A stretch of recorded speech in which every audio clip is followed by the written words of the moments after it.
The historical marker I chose commemorates the riot of May 11th and 12th, 1970. It is located in Richmond County, Augusta, Georgia.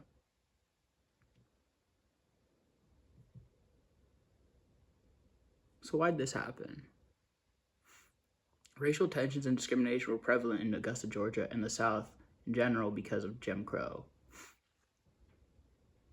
Despite this, racial issues and tensions were downplayed by white officials, but the problems were widespread. For example, the city government had been putting off their infrastructure demands for nearly 20 years, according to city council reports. But ultimately, it was the gruesome death of 16-year-old Charles Oatman while in police custody that triggered the protests. In March, he shot and killed his 5-year-old niece in a tragic gun accident. Even though Oatman did not have a criminal record, and when authorities arrested him, they charged him with murder and placed him in the county jail. 6 weeks later, he died in police custody. When his body arrived at May's mortuary, the undertaker was horrified. She explained that he had 3 long gashes across his back, about half an inch deep and about a foot long. The back of his skull was busted out, and he had cigarette burns all over his body. An autopsy later found that Oatman died by drowning because of his lungs being filled with liquid. Jailers only had said that he had fallen out of his bunk after a card game. However, the undertaker at the mortuary did not believe this and spread the word. The county sheriff, E.R. Atkins, promised to open an investigation, but he closed it 24 hours later. The consensus was that jailers either killed Oatman or were willfully negligent, and outrage turned to violence.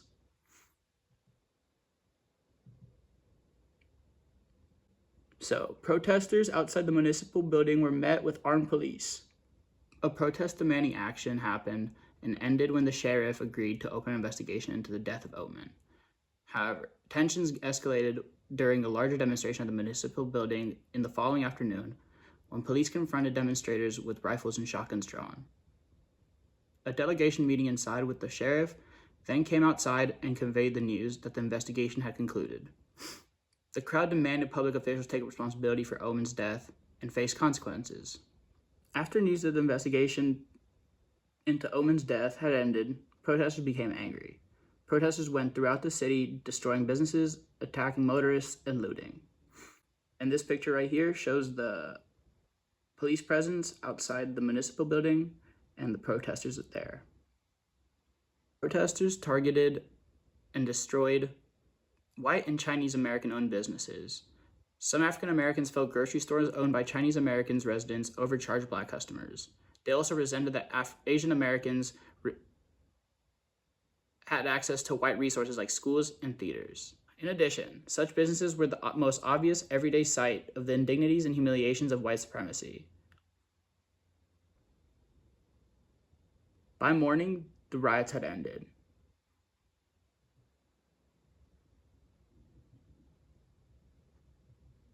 So the aftermath. In the end, black protesters had damaged $1 million worth of property and wounded 13 white motorists. Augusta police had arrested 300 black residents, wounded at least 60, and killed 6. All 6 men that were killed were shot in the back, and 3, according to witness reports, were just bystanders. They were not even involved in the riots. Here you can see pictures of the riots. There's people breaking into stores and looting there. The police presence in the middle that shows a car tipped over. And a fire department putting out a burning building in the left over there. This is a video showing the aftermath of the riots the following morning. It is broadcast footage from WSB TV.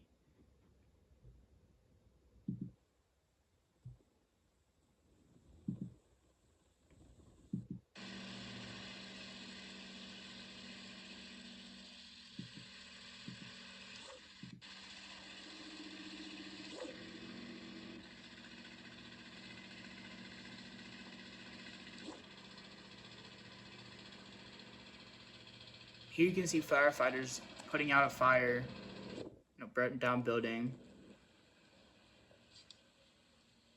destroyed businesses,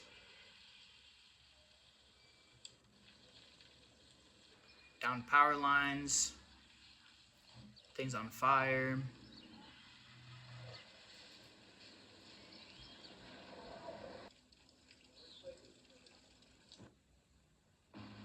Here you can see one of the cars that was like the motorist that was attacked in.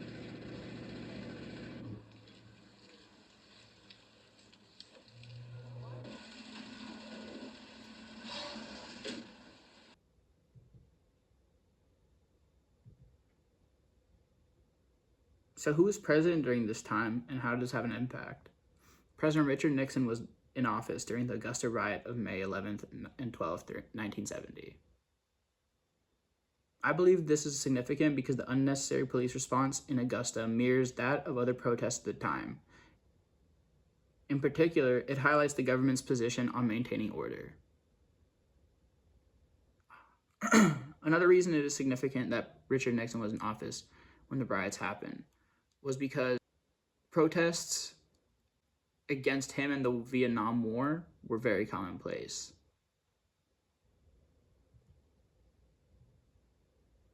Was the United States at war, and how is this relevant? At the time of the Augusta riots, the United States was involved in the Vietnam War.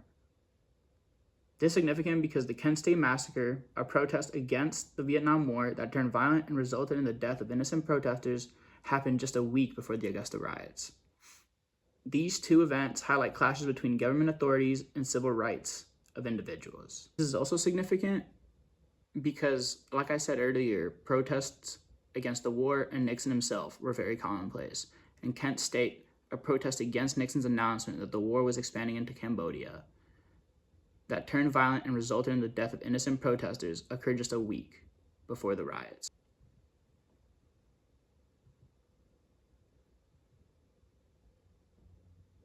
So why are the riots important?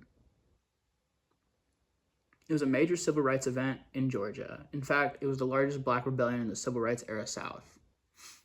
The riots highlight systematic police brutality and racial injustice, and it connects to the national struggles like the Orangeburg Massacre and the Kent State Massacre.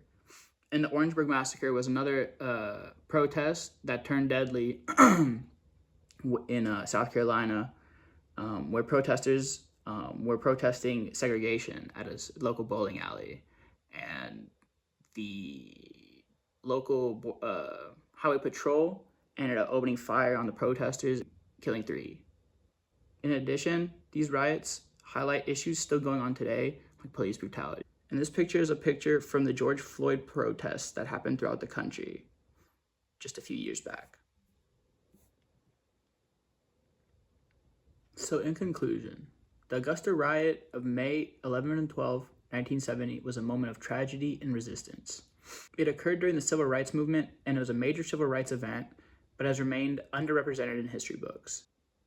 Until earlier this year, as a result of a podcast and the 1970 Augusta Riot Observation Committee's efforts to raise awareness, most people in Augusta weren't even aware of this event. The event went unmentioned and was omitted from the Georgia Encyclopedia of History up until 2020.